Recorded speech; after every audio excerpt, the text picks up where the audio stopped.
वहां मुझे तारीख पे तारीख मिल रही थी। जज साहब को मैंने हाथ जोड़कर विनती की, लेकिन कोई फर्क नहीं पड़ा। मीनवाइल दूसरी साइड से, मतलब मेरी वाइफ के साइड से मुझे नोटिसेस आना शुरू हो गए। Domestic violence, maintenance under section 125 और पता नहीं क्या कुछ। Shockingly suddenly I had become a wife beater. और कहा गया कि मैं अपने परिवार की ठीक से देखभाल नहीं करता था और अब भी संभालने में सक्षम नहीं हूं। विदाउट अ सिंगल एविडेंस मेरा कैरेक्टर असैसिनेशन किया गया और मेरी वाइफ ने वोमेन और विक्टिम कार्ड को बहुत अच्छी तरह से खेला कोर्ट में। I just want to ask कि 15 साल साथ रहने के बाद अचानक से मैं बुरा कैसे बन गया? फिर एक महिला जज के अंडर हमारा केस आया। उस एक्सपीरियंस को मैं क्या बताऊं?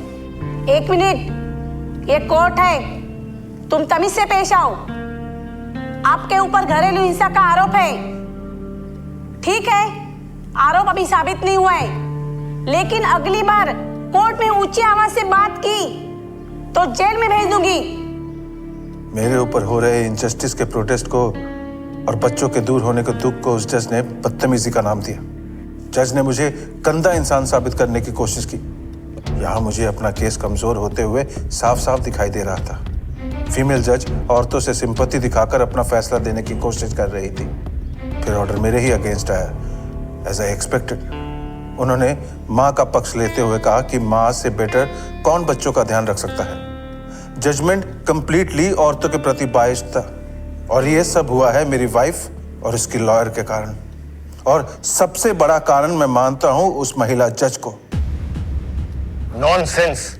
लोअर कोर्ट के जज पूरी तरह सक्षम होते हैं, वो ऐसा कभी नहीं करेंगे। मैं इसे साबित भी कर सकता हूं।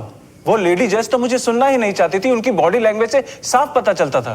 तुम बॉडी लैंग्वेज एक्सपर्ट हो? नहीं, मगर मैं जब भी बात कर रहा होता था तो वो कुछ और ही एक्टिविटीज करती रहती थी। कभी मुझे बीच में ही रोक कर पानी मंगवाती। एक बार तो फैन स्लो चल रहा था तो उन्होंने बीच में ही फैन को फास्ट करने के लिए कहा। फिर मैडम का मूड खराब हो गया और मुझे बोलने ही नहीं दिया और नेक्स्ट डेट दे दी। You are lying. मैं खुद लोअर कोर्ट में सर्व कर चुका हूं।